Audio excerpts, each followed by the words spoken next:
Hi to all. ఈరోజు ఈ వీడియోలో నేను డిస్కస్ చేయబోయే టాపిక్ ఏంటంటే ప్రోటీన్స్. ఇది ఇంటర్మీడియట్ సెకండ్ ఇయర్ కెమిస్ట్రీలో ఉన్నటువంటి బయోమాలిక్యూల్స్ అనే లెసన్లో ఉన్నటువంటి one of the topics. So అంటే ప్రోటీన్స్ అనేవి కూడా బయోమాలిక్యూల్స్, మన బయలాజికల్ ఫంక్షనింగ్లో యూజ్ అయ్యేటువంటి ఇన్వాల్వ్ అయ్యేటువంటి మాలిక్యూల్స్ కాబట్టి ప్రోటీన్స్ కూడా బయోమాలిక్యూల్స్ అని చెప్పొచ్చు అనమాట. ఇవి బయోమాలిక్యూల్స్. మరి ప్రోటీన్స్ ఎలా సింథసైజ్ అవుతాయంటే అమినో యాసిడ్స్ నుంచి సింథసైజ్ అవుతాయని లాస్ట్ క్లాసెస్లో కూడా మనం డిస్కస్ చేసాం. Synthesis from amino acids. So number of amino acids కలిసిపోయేసి ప్రోటీన్స్ ఫామ్ అవుతాయి. లేదా ఆర్ఎన్ఏ నుంచి కూడా ఫామ్ అవుతూ ఉంటాయి, సింథసైజ్ అవుతుంటాయి. Synthesise from amino acids and or RNA నుంచి కూడా సింథసైజ్ అవుతుంటాయి. ఆర్ఎన్ఏ అంటే రైబోస్ న్యూక్లిక్ యాసిడ్ అని ఆర్ఎన్ఏ అంటే. సరే, ప్రోటీన్స్ అంటే మనకి ఎందుకు యూజ్ అవుతాయని మనం ప్రీవియస్ క్లాసెస్లో కూడా డిస్కస్ చేసాము. It helps in our body growth. It uses in body growth, body buildup or body గ్రోత్కి యూజ్ అవుతాయి ఇవి. సో మన బాడీ గ్రో అవ్వాలి అంటే, మన బాడీ పెరగాలి అంటే, చిన్న పిల్లోడు పెద్ద పిల్లోడుగా మారాలి, మన మజిల్ పెరగాలి. సో ఇలా బాడీ గ్రో అవ్వాలి అంటే మనకు ప్రోటీన్ అవసరం. అందుకే మనం జిమ్స్కి ఇలా వెళ్ళినప్పుడు వాళ్ళు ప్రోటీన్ ఫుడ్ రెఫర్ చేస్తారు. ఎందుకు ప్రోటీన్ ఫుడ్ రెఫర్ చేయడం వల్ల మన మజిల్ అనేది గ్రో అవుతుంది, బాడీ అనేది గ్రో అవుతుంది. సో అలా బాడీ గ్రోత్కి ప్రోటీన్స్ అవసరం. మరి ఈ ప్రోటీన్స్ ఎక్కడి నుంచి ఫామ్ అవుతుంటాయంటే అమినో యాసిడ్స్ నుంచి కానీ ఆర్ఎన్ఏ నుంచి కానీ ఫామ్ అవుతూ ఉంటాయని చెప్పాం. మరి అందుకే అమినో యాసిడ్స్ మనం ఏమంటామంటే building blocks of the proteins అంటాం అనమాట. Building blocks of the protein or amino acids. So ఇలాంటి నెంబర్ ఆఫ్ అమినో యాసిడ్స్ కలిసిపోయి, అమినో యాసిడ్స్ గురించి ప్రీవియస్ క్లాసెస్లో మనం డిస్కస్ చేసాము, ఒకసారి మీరు వాటిని చెక్ చేయొచ్చు. సో అంటే అమినో యాసిడ్స్ నెంబర్ ఆఫ్ కలిసిపోయి, సో నెంబర్ ఆఫ్ అంటే మోర్ దెన్ 100 అమినో యాసిడ్స్ కలిసిపోయి, మోర్ దెన్ 100 అమినో యాసిడ్స్ కలిసిపోయి proteins are formed. Protein chains are protein compounds are formed. So more than 100 amino acids కలిసిపోయి proteins అనేవి form అవుతూ ఉంటాయి. అందుకే amino యాసిడ్స్ని building blocks of the protein అని చెప్తుంటాం అన్నమాట. మరి ప్రోటీన్ ఫామ్ కావాలంటే నెంబర్ ఆఫ్ అమినో యాసిడ్స్ కలిసిపోతుంటాయి కదా. అమినో యాసిడ్ నేను ఏ అని మెన్షన్ చేస్తున్నా. సో ఇలాంటి అమినో యాసిడ్స్ నెంబర్ ఆఫ్ కలిసిపోయి ప్రోటీన్ ఫామ్ అవుతుంది అని మనకు అర్థమైంది. మరి ఈ ప్రోటీన్ ఫామ్ కావాలంటే ఈ అమినో యాసిడ్స్ మధ్య బాండ్ ఫార్మేషన్ జరగాలి. సో ఫార్మేషన్ జరగాలి అంటే ఇలా ఉంటుంది, ఏఏ బాండ్ ఏఏ. సో ఈ బాండ్ని ఏమంటామంటే మనము పెప్టైడ్ లింకేజ్. సో ప్రోటీన్ ఇది. సో ఈ నెంబర్ ఆఫ్ అమినో యాసిడ్స్ కలిసిపోయేసి ప్రోటీన్ ఫామ్ అంటే ఏఏ అమినో యాసిడ్ అని. సో ఈ రెండింటి మధ్య ఒక బాండ్ అయితే జనరేట్ అవ్వాలి కదండి.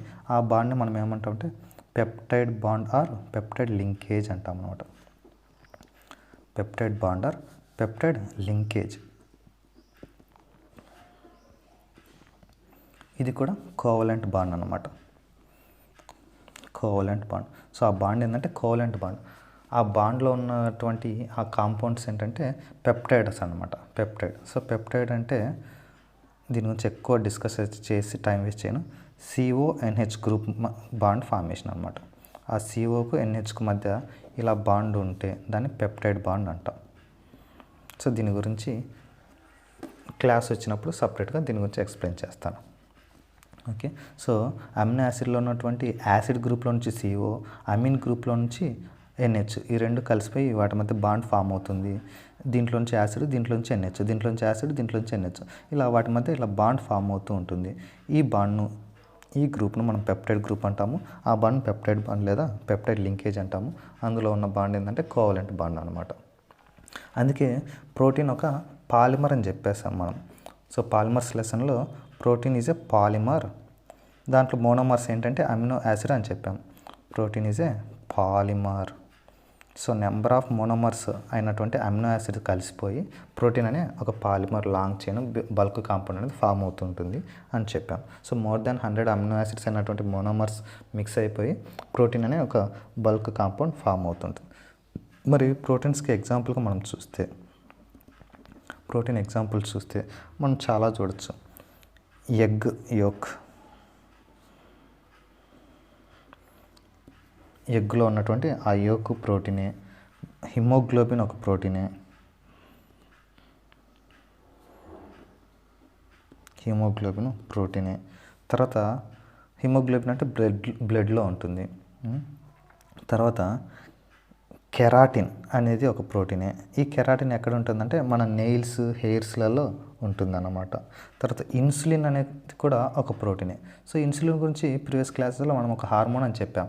ఆ హార్మోన్ అని చెప్పేటప్పుడు అది ఏ టైప్ ఆఫ్ హార్మోన్ అంటే ప్రోటీన్ హార్మోన్, పాలీపెప్టైడ్ హార్మోన్ అని చెప్పేసాం అనమాట. సో ఒకసారి అది చూస్తే ఇన్సులిన్ మనం ఏ టైప్ ఆఫ్ హార్మోన్ అని చెప్పామండి? పాలీపెప్టైడ్ టైప్ హార్మోన్ అని చెప్పాం. Protein. So protein type hormone insulin. So insulin అనేది ఒక ప్రోటీన్ అనమాట. ఇన్సులిన్ అనేది ఒక ప్రోటీన్. సో ఇలా నెంబర్ ఆఫ్ ఎగ్జాంపుల్స్ మనం చెప్పుకోవచ్చు ప్రోటీన్స్కి. సరే, ఇక్కడ ఒక పాయింట్ మనం గమనిస్తే ప్రోటీన్లో అమినో యాసిడ్కి ఇలా మధ్యలో బాండ్స్ ఫామ్ అయ్యాయి. వాటిని పెప్టైడ్ బాండ్స్ లేదా పెప్టైడ్ లింకేజ్ అన్నాము. ఆ బాండ్ ఏంటంటే కోవలెంట్ బాండ్ అన్నాం. సో ఇలాంటి పెప్టైడ్ లింకేజ్లు, పెప్టైడ్ బాండ్స్లు నెంబర్ ఆఫ్ ఉంటాయి కాబట్టి అందుకే ప్రోటీన్ మనం ఏమనొచ్చు అంటే పాలీపెప్టైడ్ అని కూడా అనొచ్చు. పాలీపెప్టైడ్ అని కూడా చెప్పచ్చు అనమాట. అంటే ఒక ప్రోటీన్ ఫామ్ కావాలంటే నెంబర్ ఆఫ్ అమినో యాసిడ్స్ మధ్య number of peptide bonds form కావాలి. సో అంటే number of peptide bonds form అవుతున్నాయి కాబట్టి, పాలీపెప్టైడ్ బాండ్స్ ఫామ్ అవుతున్నాయి కాబట్టి ప్రోటీన్ను పాలీపెప్టైడ్ అని కూడా అని చెప్తాం అనమాట. పాలీపెప్టైడ్ అన్న ప్రోటీన్ అన్న రెండు సేమే. మరి ప్రోటీన్ అనేవి ఇలా లాంగ్ చైన్స్గా, పాలిమర్స్ లాగా పెద్ద బల్క్ మాలిక్యూల్స్ అని చెప్పుకున్నాం కదా. మరి వీటిలో మనకున్న సిలబస్ ప్రకారము ఒక 2 టైప్స్ ఆఫ్ ప్రోటీన్స్ గురించి అయితే చెప్తాను. అవే ఏంటంటే గ్లోబ్యులర్ ప్రోటీను, ఫైబ్రస్ ప్రోటీన్. ఈ రెండింటి మధ్య డిఫరెన్సెస్ మనకు అడుగుతాడు ఎగ్జామ్కి అనమాట. అది ఇంపార్టెంట్, అది డిస్కస్ చేస్తాను. Globular protein, fibrous protein. So in the name there is the meaning మనకు అప్పుడే అర్థమైపోతుంటుంది.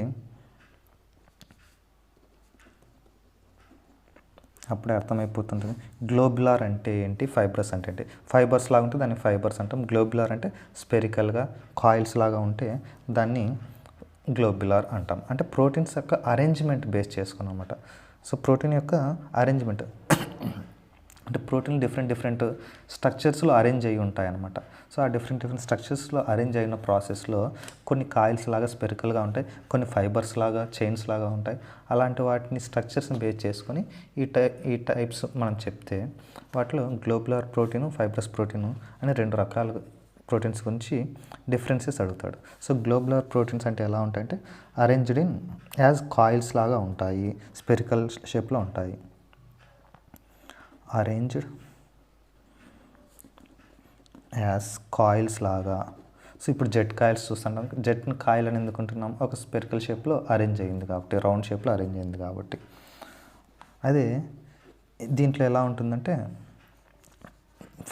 ఫైబర్ అంటే ఒక థ్రెడ్స్ లాగా ఉంటాయి అన్నమాట. సో అందుకే ఆ చైన్స్ అనేవి ఎలా ఉంటాయంటే చైన్స్ అరేంజ్డ్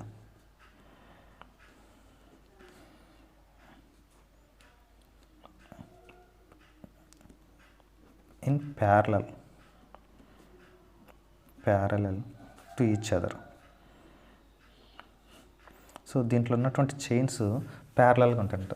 ఇక్కడ ఒక చైన్, ఇక్కడ ఒక చైన్, ఇక్కడ ఒక చైన్, ఇట్లా ఫైబర్స్ లాగా ప్యారలల్గా చైన్స్ అరేంజ్ ఉంటాయి. అదే దీంట్లో అయితే కాయిల్స్ లాగా అరేంజ్ అయ్యి ఉంటాయి అన్నమాట.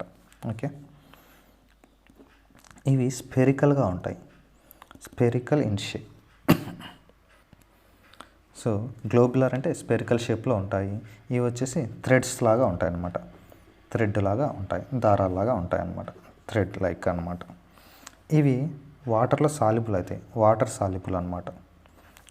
వాటర్ సాల్యుబుల్ ప్రోటీన్స్, వాటర్లో సాల్యుబుల్ అయ్యే ప్రోటీన్స్ ఇవి. అదే వాటర్లో ఇన్సాల్యుబుల్ అనమాట, ఇన్సాల్యుబుల్ ఇన్ వాటర్లో సాల్యుబుల్ కావు అలాంటి ప్రోటీన్స్ను ఫైబ్రస్ ప్రోటీన్స్ అంటాం అన్నమాట. మరి దీనికి ఎగ్జాంపుల్గా మనం ఏం చెప్పచ్చు, ఇన్సులిన్ చెప్పచ్చు. ఇన్సులిన్ అనేది ఒక గ్లోబులర్ ప్రోటీను, హార్మోను. ఈ హార్మోన్ మనకు ప్యాంక్రియాస్ నుంచి రిలీజ్ అవుతుంటుంది అని చెప్పాను. ఓకే, ఇది గ్లోబులర్ షేప్లో స్పెరికల్ షేప్లో ఉంటుంది ఇన్సులిన్ అనేది. ఇంకోటి ఆల్బుమిన్ కూడా చెప్పచ్చు. ఈ ఆల్బుమిన్ అనేది మన బ్లడ్ ప్లాస్మాలో ఉంటుందన్నమాట. బ్లడ్ ప్లాస్మాలో ఉన్నటువంటి ప్రోటీన్, గ్లోబులర్ ప్రోటీన్ ఏంటంటే ఆల్బుమిన్. మరి దీనికి ఎగ్జాంపుల్స్ మనం ఏం చెప్పచ్చు ఫైబ్రస్కి అంటే కెరాటిన్ చెప్పచ్చు. కెరాటిన్ అనేది థ్రెడ్ లైక్గా ఉండేటువంటి ప్రోటీను, ఫైబ్రస్ ప్రోటీను. ఇది ఎక్కడ ఉంటుందంటే హెయిర్లోను, నెయిల్స్లోను ఉంటుంది అని చెప్పాం. హెయిర్లోను, నెయిల్స్లోను ఉంటుంది. తర్వాత మయోసిన్ కూడా చెప్పచ్చు. మయోసిన్ ఎక్కడ ఉంటుంది అని, మరి మయోసిన్ ఎక్కడ ఉంటుంది, మనకు మయోసిన్ ప్రోటీన్ ఎక్కడ యూజ్ అవుతుందని చెప్తామంటే మజిల్ కాంట్రాక్షన్కి. మన కండరాలు ముడుచుకోవడం, విచ్చుకోవడం, మజిల్ కాంట్రాక్షన్కి ఈ మయోసిన్ అనే ప్రోటీన్ యూజ్ అవుతుంది. ఇది ఫైబ్రస్ ప్రోటీన్ మజిల్స్లో ఉంటుంది అన్నమాట. So this is the difference between globular protein and fibrous protein.